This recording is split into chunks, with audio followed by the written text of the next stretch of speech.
Hi, Gary Stearman. Welcome to another daily update from Prophecy Watchers. You know, there's something fascinating in history that began 100 years ago, almost, and it's coming to culmination right now. And I'd like to go back to the year 1917, the year that the Balfour Declaration was issued in England, awarding Israel, that is national Israel, the 12 tribes, access to the land of Israel. And this came about through the Plymouth Brethren, led by John Nelson Darby in the 19th century, which led to a cooperation between Theodore Herzl and William Heschler, who was also a member of the Plymouth Brethren. And then in 1917, another member of the Plymouth Brethren wrote the famous Balfour Declaration. Lord Balfour, November 2nd, 1917, issued by the Foreign Office in Britain. Dear Lord Rothschild, I have much pleasure in conveying to you on behalf of His Majesty's government the following declaration of sympathy with the Jewish Zionist aspirations which has been submitted to and approved by the Cabinet. And then the Balfour Declaration reads as follows: His Majesty's government view with favor the establishment in Palestine of a national home for the Jewish people, and will use their best endeavors to facilitate the achievement of this object, it being clearly understood that nothing shall be done which may prejudice the civil and religious rights of political status enjoyed by Jews in any other country. I should be grateful if you'd bring this declaration to the knowledge of the Zionist Federation. Yours sincerely, Arthur James Balfour. The famous Balfour Declaration, November 2nd, 1917. It was the Plymouth Brethren in the late 19th century that started the wheels rolling, that got this whole movement started.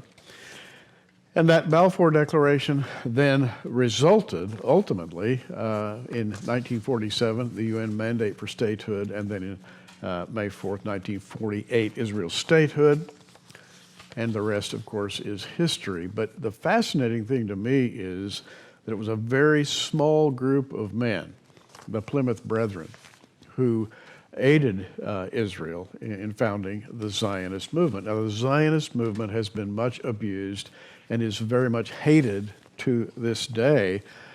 Ironically, we seem to have come full circle. We're nearing the 100-year mark, and I read in our last update a bulletin concerning the BDS movement, that's Boycott, Divestment, and Sanctions movement against Israel, which seems to be growing stronger all the time.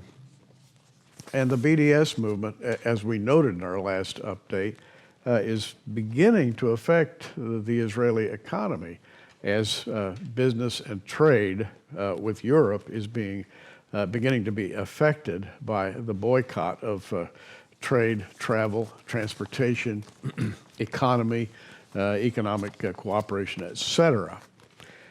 In the newspaper, Yediot Aharonot, which, by the way, is Israel's largest daily newspaper, we have a prominent Israeli columnist, Ben-Dror Yemeni, explaining that BDS is an existential threat, even if it is a slow-moving one, he says. These victories create a false impression because BDS has been winning the battle for public opinion. Those who claim that BDS will not affect the Israeli economy are correct for now, but it's an illusion. On campuses, at research institutes, and media outlets, there has been a constant, protracted, and dangerous erosion of support for Israel. And I won't read the entire article, but you get the thrust of it. Now, the fascinating thing to me is that we have seen, beginning in 1917 and coming almost full circle, British cooperation, even not just cooperation, but outright aid and comfort to the budding Israeli state. But now, and I'm reading from, again, Yediot Aharonot, a news item that I think is most fascinating.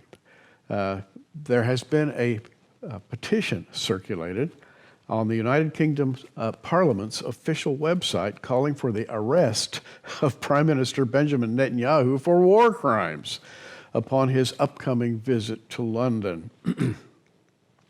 Now, it's been called a publicity stunt by some, but it has 30,000 signatures. More than 30,000 visitors to the United Kingdom Parliament's official website have signed an online petition in the last few days calling for Prime Minister Benjamin Netanyahu's arrest when he arrives in London next month. Israeli officials believe that the British government will not approve the discussion of such a petition in Parliament, and officials in the British Foreign Office stated Tuesday that it's a quote-unquote publicity stunt devoid of any real meaning, and they also downplayed the petition's powerful ramifications by citing the strong ties between the two nations. Nevertheless, you take the two items that I've just mentioned, the boycott, divestment, and sanctions movement, this 30,000 signature petition for the arrest of Benjamin Netanyahu coming out of England, the England that almost 100 years ago made it possible for the Jews to return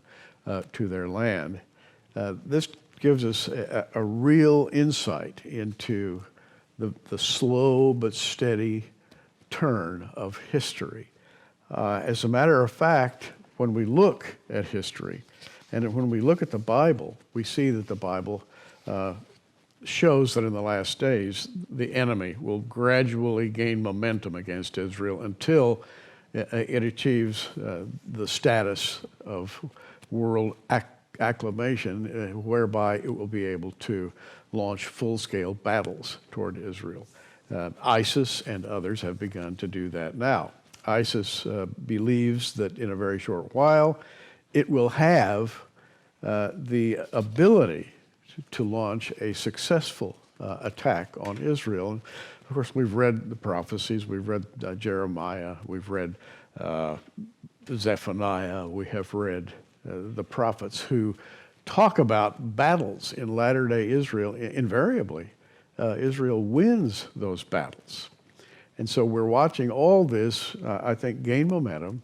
The time when Israel's enemies will feel confident enough that they'll be able to launch that battle that's mentioned in so many places in the Old Testament. Zechariah comes to mind, where Zechariah talks about the enemies of Israel first waging siege against Jerusalem and later launching a full-scale battle. Zechariah says in that initial battle, the enemy will be wiped out. And I strongly believe that we're perhaps on the verge of seeing that happen. But just watching the clues, the boycott, divestment, and sanctions movement, the petition for the arrest, of all things, of Benjamin Netanyahu for war crimes, we're beginning to see that slow turn of public opinion that always precedes a great military movement. It happened in World War I. It was visible. It happened in World War II, beginning with Kristallnacht in 1938.